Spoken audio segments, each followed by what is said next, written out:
apa ciri-ciri Tuhan, apa ciri-ciri ciptaan.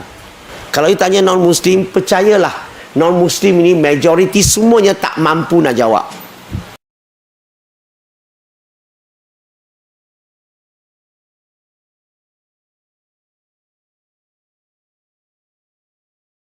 Kalau you tanya orang bukan Islam, macam mana nak bezakan Tuhan dan ciptaannya? Berarti, apa ciri-ciri Tuhan, apa ciri-ciri ciptaan? Kalau you tanya non-Muslim, percayalah, non-Muslim ini majoriti semuanya tak mampu nak jawab. Tahu kenapa? Sebab agama mereka tak ajar kenal Tuhan. Agama mereka ajar sembah Tuhan buat baik.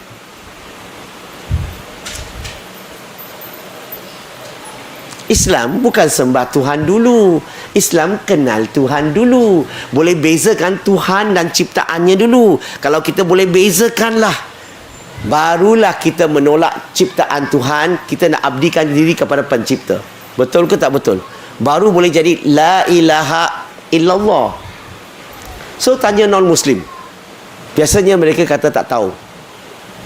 So kita bantu dia, kita tanya fitrah dia. Sebab Tuhan, Allah Subhanahu Wa Taala telah tanam dalam setiap diri manusia, dalam hati manusia. Tak tahulah hati ke diri ke, tak kisahlah. Allah telah tanam sesuatu dalam diri manusia. Setiap manusia, fitrahnya boleh kenal Tuhan. Takkanlah Tuhan cipta kita, Tuhan tidak program kita untuk boleh kenal dia. Takkanlah Tuhan cipta kita, dia tak program kita supaya kita boleh bezakan siapa Tuhan, siapa ciptaan. Dan kalau kita tanya fitrah manusia, fitrah tanya aja, dia boleh kenal Tuhan. Contoh-contoh, kalau tanya dia, Acong, you rasa-rasalah, itu Tuhan kekal selama-lamanya ke tak kekal selama-lamanya? Apa jawapan kita biasa akan dapat? Dia akan kata Tuhan kekal selama-lamanya.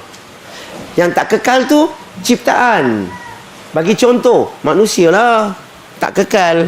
Lagi binatang pun tak kekal, tumbuh-tumbuhan pun tak kekal. Nampak tak? Dia boleh beza tak sekarang? Ciri-ciri yang pertama, dia boleh beza. Tanya yang kedua, Tuhan ada permulaan, ada akhir ke? Ada ataupun tak ada permulaan, tak ada akhir? Kekal selama-lamanya maksudnya tiada permulaan, tiada akhir. Ciptaan ada permulaan, ada akhir. Berarti apa-apa yang ada permulaan, ada akhir, lahir dan akan mati, dia tak mungkin boleh jadi Tuhan, dia ciptaan. Soalan ketiga, Tuhan ni terikat tak kepada masa, ruang dan jisim? Tuhan terikat tak kepada masa? Tuhan tak terikat kepada masa, tidak terikat kepada ruang, tidak terikat kepada jisim. Ciptaan terikat. Kita semua terikat kepada masa, ruang dan jisim. Betul ke tak betul? Sebab itulah kita semua ni bukan Tuhan. Apa yang terikat kepada masa, ruang dan jisim? Ciptaan. Tuhan bergantung tak kepada apa-apa? Tanya dia, Tuhan perlu tak matahari, udara, makan minum untuk hidup? Dia akan kata tak perlu. Ciptaan perlu. Last, Tuhan perlu rehat dan tidur? Dia kata tak. Ciptaan perlu. Okey, sekarang ni kita ulang balik. Kekal selama-lamanya Tuhan. Tiada permulaan, tiada akhir, tidak terikat kepada masa, ruang dan jisim, tidak bergantung kepada apa-apa dan tidak rehat dan tidur. Ciptaannya sebaliknya. Kalau dia boleh jawab begini, sebenarnya fitrah dia sudah kenal Tuhan. Ciri-ciri Tuhan. Dalam masyarakat kita ni ada macam-macam Tuhan orang sembah kan? Boleh tak you bagi saya satu nama, satu Tuhan yang orang sembah yang ada 5 ciri-ciri ini? Kekal selama-lamanya, tiada permulaan, tiada akhir, tidak terikat kepada masa, ruang dan jisim, tidak bergantung kepada apa-apa dan tidak rehat dan tidur. Biasanya jawapan dapat apa? Mereka akan kata tak ada. Tak ada? Semua Tuhan dalam pasaran dia cakap tak ada. Maksudnya apa? Maksudnya dia surah lafaz la ilaha. Dia surah lafaz la ilaha. Dia telah menolak semua Tuhan dalam pasaran. Tak ada satu pun mempunyai ciri-ciri ketuhanan. Sebab dia tak boleh bagi satu nama pun. Tanya dia, ada tak mana-mana kitab di dunia sebut tentang ciri-ciri Tuhan sedemikian?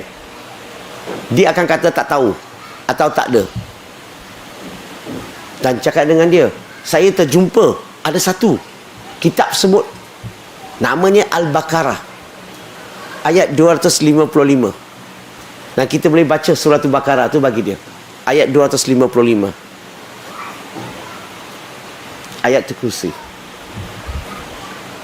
Dan kalau dia baca ayat itu, dia akan terkejut. Sebab apa? 5 ciri-ciri tadi tu yang dia setuju tu ada dalam ayat itu.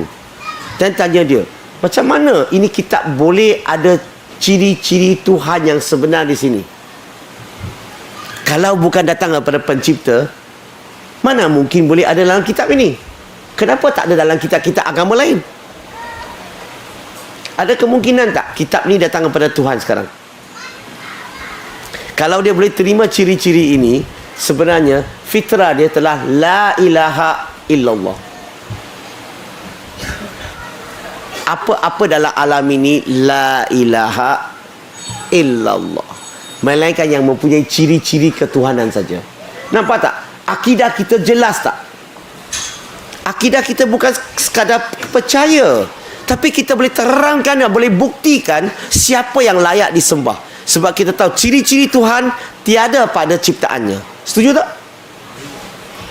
So, nak sampaikan dakwah, bincang macam ni saja.